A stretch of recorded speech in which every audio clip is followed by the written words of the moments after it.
5월 20일 0시 기준 신규 확진 환자는 32명으로 이태원 클럽 등 지역사회의 감염이 24명, 그리고 해외 유입 사례가 8명입니다. 5월 20일 0시까지 발생한 확진 환자는 총 11,110명이며 1,066명이 완치되어 격리 해제되어 현재는 781명의 환자들이 치료를 받고 계십니다. 어제 사망하신 분은 없었습니다. 오늘 아침 국무총리 주재로 열린 중대본 회의에서는 이태원 클럽 등 지역사회 환자 발생 상황과 조치 계획, 온라인 계약 진행 상황과 향후 계획 등을 논의하였습니다. 정세균 총리께서는 오늘 시작되는 고3 학생들의 등교 수업이 생활 속 거리 두기라는 새로운 일상의 마지막 단계라고 강조하면서 등교 수업이 시작된 만큼 학교와 감염 위험 요인과의 연결고리를 차단하는 데 중점을 두며 방역 당국에서는 확진자의 동선에 학원이나 노래방 등 학생들의 출입 장소가 포함될 경우 최우선적으로 신속히 조치해 주기 바란다라고 말씀하였습니다. 오늘 중대본 회의에서는 이태원 클럽 관련 등 지역사회에서 발생한 환자 발생 상황과 조치 계획에 대한 논의가 있었습니다. 이태원 클럽 관련 환자는 20일 0시 기준으로 총 193명입니다. 5월 6일 이태원 클럽 관련 확진자가 발생한 이래 대규모 확산으로 이어지지는 않고 있으나 환자는 꾸준히 발생하고 있습니다. 이에 따라 이태원 클럽 사례로 인한 지역사회 전파에 대한 긴장의 끈을 놓을 수 없는 상황입니다. 인천 등 수도권에서 학원, 노래 연습장 등 다중시설을 중심으로 감염 전파 양상이 나타나고 있습니다. 또한 이와 별개로 삼성서울병원에서 4명의 간호사가 확진된 사례와 경기도의 한 병원에서도 감염 사례가 발생하였습니다. 방역 당국은 확진 환자들의 접촉자를 빠르게 추적하고 있으며 검사를 진행하고 있습니다. 추가적인 확산을 막고 상황을 통제하기 위한 노력을 아울러 기울이고 있습니다. 감염 경로 확인과 접촉자 추적이 어느 정도 정리되면 중앙방역대책본부 브리핑을 통해서 역학조사 진행 상황을 보다 상세히 설명드리도록 하겠습니다. 현재까지의 전파 양상을 볼 때 몇 가지 중요한 시사점들이 있다라고 보입니다. 역학조사가 좀 더 진행되어야겠으나 현재까지 검사 실적 등을 볼 때 걱정했던 병원 등에서는 대규모의 확산이 나타나고 있지 않고 있습니다. 이번 이태원 감염 발생 사례에서는 교회나 병원과 같이 코로나 초기에 대규모 감염이 발생했었던 대표적인 위험시설들에서 코로나 전파가 최소화되는 현상을 보이고 있습니다. 반면 위험도가 간과되었던 클럽, 노래 연습장 등에서는 감염이 연쇄적으로 전파되고 있습니다.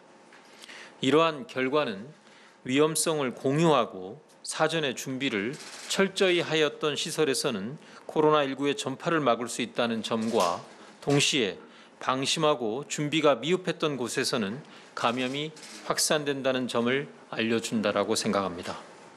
또한 방역당국의 역학조사 조치가 원활하게 수행될 수 있었던 곳에서는 신속하게 추가 확산을 저지할 수 있었으나 이 조치가 늦어지거나 어려웠던 경우에는 전파를 차단하기 어렵다라는 점도 함께 보여주고 있습니다.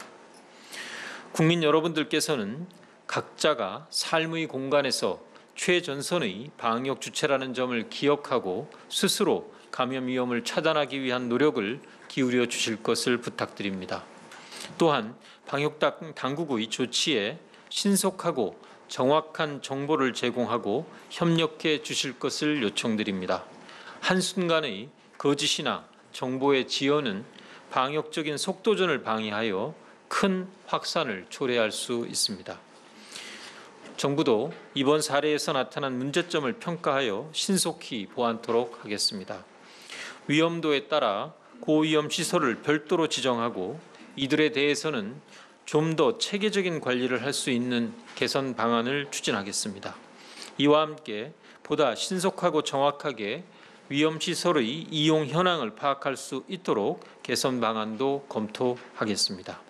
다시 한번 국민 여러분들의 필수적인 방역 수칙 준수 노력을 당부드리며 특히 수도권의 경우 더 한층 경각심을 가지고 노력해 주시기 바랍니다. 다음으로 오늘 중대본회의에서 논의했던 재외국민 귀국 지원 현황에 대하여 말씀드리겠습니다. 정부는 그간 코로나19의 급격한 확산이 우려되는 국가에 거주하시는 우리나라 국민의 안전을 보장하기 위하여 적극적인 귀국 지원 정책을 추진해 왔습니다. 유럽, 미주, 중동, 아프리카 등에서는 여전히 많은 확진자가 발생하고 있고 출입국 제한 등 조치가 유지되고 있어서 재외 국민들의 이동이 자유롭지 못한 상황입니다. 또한 현지의 열악한 의료 환경으로 인해 코로나19 진단검사나 치료를 제때 받을 수 없는 우리 국민들의 귀국 수요가 계속 늘어나고 있습니다.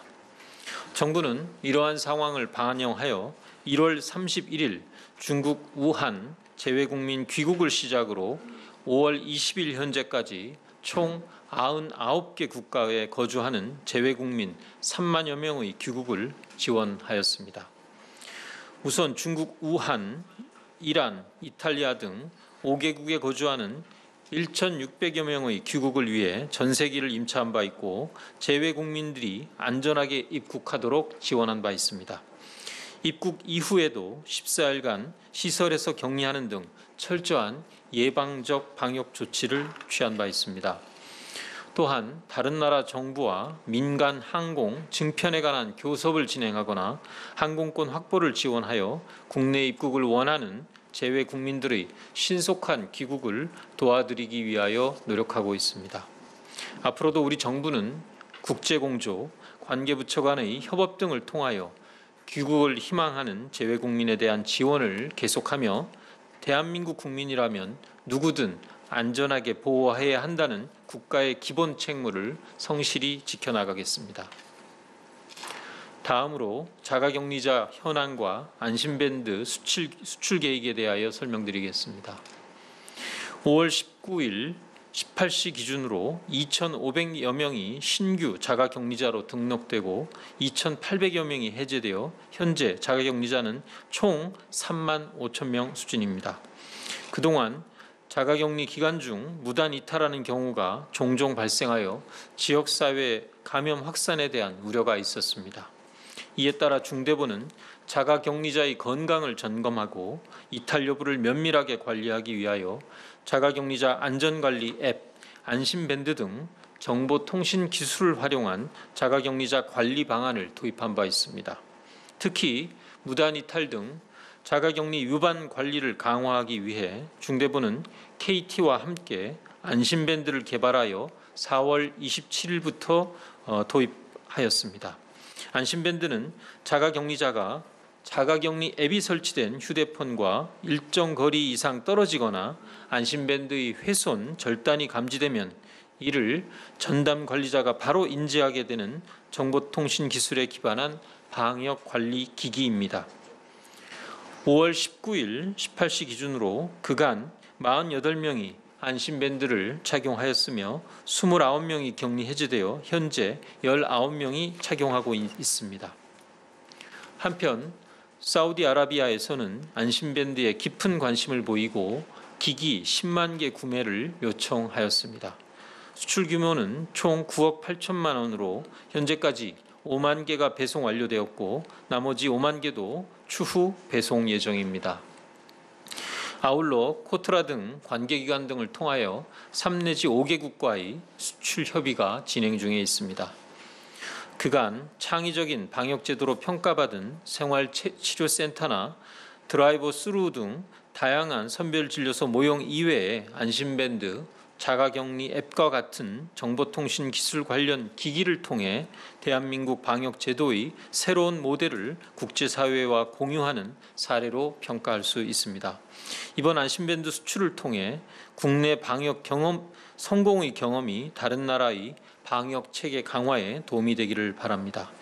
아울러 자가격리로 인한 불편함과 외로움을 견디며 본연의 의무를 충실히 이행해 주신 분들께 감사드립니다. 다음으로 우리나라가 제73차 세계보건기구 총회에서 신임 집행이사국으로 선출된 건에 대하여 말씀드리겠습니다. 세계보건기구 집행이사회는 총 34개국으로 구성되며 3년의 임기를 수행합니다. 우리나라는 세계보건기구 가입 이후 7번째로 집행이사국에 선출되었으며 앞으로 호주, 중국, 싱가포르 통과와 함께 세계보건기구 서태평양 지역의 대표로 활동할 예정입니다. 오는 금요일부터 세계보건기구 집행이사회에 참여하며 세계보건기구의 예산 결산, 주요 사업 전략, 운영 방안 등의 수립 과정에 참여하고 세계보건기구 정책 결정 과정에서 한국과 서태평양 지역의 보건 현안이 반영되도록 주도적인 역할을 수행할 예정입니다. 앞으로 우리나라는 코로나19를 극복해가는 우리나라의 경험을 국제사회와 적극 공유할 것이며 집행이사국으로서 포스트 코로나19 시대의 방역, 보건 분야에서의 국제적 리더십을 확보하는 데 앞장서겠습니다.